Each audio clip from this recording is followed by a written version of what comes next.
शहर की तपती धूप में बस मुसाफिरों से खचाखच भरी हुई थी।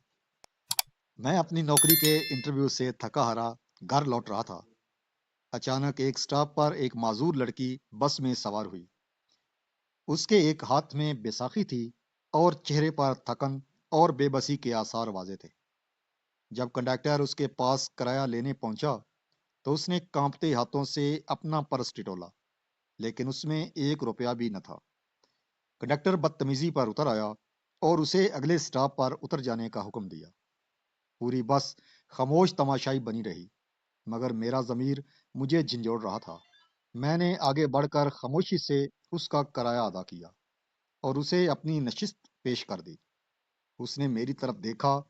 उसकी आंखों में नमी थी, मगर लबों पर एक खामोश दुआ। जब उसका स्टॉप आया तो उतरते वक्त उसने अपनी जेब से एक तह किया हुआ पुराना कागज निकाला और मेरे हाथ पर रख दिया। उसने धीमी आवाज में कहा, "ये कागज तब खोलना जब तुम जिंदगी में खुद को बिल्कुल मजबूर और तन्हा पाओ।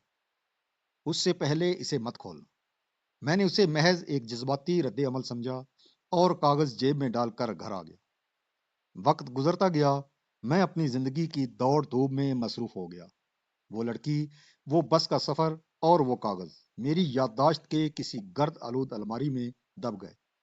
मेरी शादी हुई, बच्चे हुए और मैं एक टेक्सटाइल मिल में मैनेजर के ओहदे तक पहुंच गया। जिंदगी हमवार चल रही थी कि अचानक तकदीर ने पलटा खाया। कंपनी में कुछ माली बहरान आया और एक सुबह मुझे ईमेल मिली कि मेरी खिदमात की अब जरूरत नहीं। एक ही झटके में मेरी 20 साला मेहनत राख हो गई। जमा पूंजी खत्म होने लगी। दोस्तों ने आंखें फेर लीं और नौबत फाको ताका पहुंची। एक रात जब मैं अपनी पुराने कोट की जेबें खाली कर रहा था कि शायद कुछ पैसे मिल जाएं, तो मेरी उंगलियों में वो पुराना पीला पड़ चुका कागज टकराया। मैंने लरजते हाथों से वो कागज खोला। उस पर एक पता लिखा था, जो शहर के सबसे पोश और महंगे इलाके का था। नीचे सिर्फ एक जुमला दर्ज था, "अपने हक की तलाश में यहाँ आ जाओ।" अगली सुबह मैंने अपनी पुरानी बाइक निकाली और उस पते की तलाश में निकल खड़ा हुआ। मैं समझ रहा था कि शायद वहां कोई छोटी सी दुकान या कोई दफ्तर होगा, लेकिन जब मैं उस मकाम पर पहुंचा तो मेरी आंखें खुली की खुली रह गई। मेरे सामने एक अजीमुशान महल नुमा बंगला था, जिसके गेट पर संगे मरमर से अल खैर पैलेस लिखा था। मैं हिचकिचाते हुए गेट के पास गया तो वहां मौजूद गार्ड ने मेरा हुलिया देखकर मुझे रोक दिया। मैंने उसे वो कागज दिखाया। जैसे ही उसकी नजर उस तहरीर पर पड़ी, उसके रवैये में फौरन तब्दीली आ गई। उसने निहायत एहतराम से मुझे अंदर जाने का रास्ता दिया और एक मुलाजिम को इशारा किया कि वो मुझे ड्राइंग रूम तक ले जाए। वो घर अंदर से किसी बादशाह के दरबार जैसा था। दीवारों पर लगी महंगी पेंटिंग्स और रेशमी पर्दे मेरी हालते जार का मजाक उड़ा रहे थे। मैं सोफे के कोने पर सिमट कर बैठ गया, खुद को वहां बिल्कुल अजनबी महसूस कर रहा था। थोड़ी देर बाद सीढ़ियों से किसी के उतरने की आहट हुई।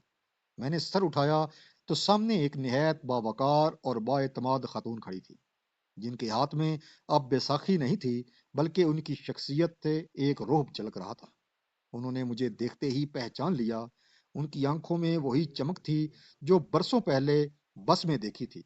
उन्होंने मुस्कुराकर कहा, "आपको यहाँ आने में बहुत देर लगी ज़ाहिद साहब। मैं सालों से आपका इंतजार कर रही थी।"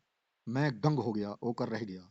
मुझे समझ नहीं आ रहा था कि एक मुफलस लड़की इतने बड़े महल की मालकन कैसे बन गई और वो मेरा इंतजार क्यों कर रही थी। खतून ने मेरे सामने बैठते हुए मेरी हैरत का जवाब देना शुरू किया। "आप सोच रहे होंगे कि ये सब कैसे हुआ। वो दिन मेरी जिंदगी का सबसे बड़ा इम्तिहान था। मेरे वालिद उस शहर के बहुत बड़े बिजनेसमैन थे, लेकिन वो मेरी खुद एतमादी को आजमाना चाहते थे। उन्होंने मुझे बगैर पैसों और फोन के शहर के दूसरे कोने से घर पहुंचने का चैलेंज दिया था। उन्होंने अपनी बात जारी रखते हुए कहा, "उस दिन बस में दर्जनों लोग थे, सब खुशहाल थे, लेकिन किसी ने एक माजूर लड़की की मदद नहीं की। सिर्फ आपने अपनी जेब से वो रकम निकाली जो शायद आपके अपने लंच के लिए थी।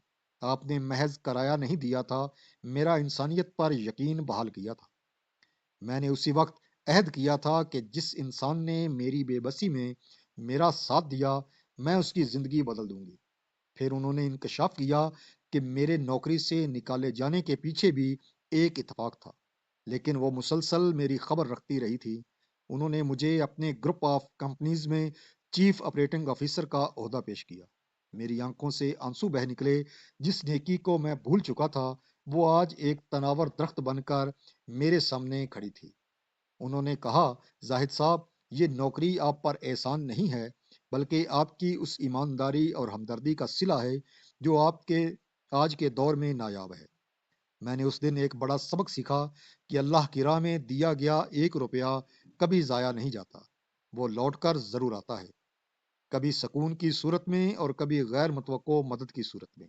میں نے وہ عہدہ سنبھالا اور اس لڑکی جس کا نام مریم تھا کے ساتھ مل کر ایک ایسی فاؤنڈیشن بنائی جو ضرورت مندوں کی خاموشی سے مدد کرتی ہے، تاکہ کسی اور معذور لڑکی کو بس میں ذلیل نہ ہونا پڑے۔ انسان جب خلوص نیت سے کسی کی مدد کرتا ہے تو وہ عمل کائنات کے نظام میں درج ہو جاتا ہے۔ آپ کا کیا ہوا ایک چھوٹا سا بھلا کام وقت کی گرد میں چھپ تو سکتا ہے، مگر کبھی ختم نہیں ہوتا۔ وہ کسی نہ کسی صورت میں اکثر تب لوٹ کر آتا ہے جب آپ کو اس کی سب سے زیادہ ضرورت ہوتی ہے۔ اگلی ویڈیو تک اپنے میزبان کو اجازت دیجیے۔ اللہ حافظ۔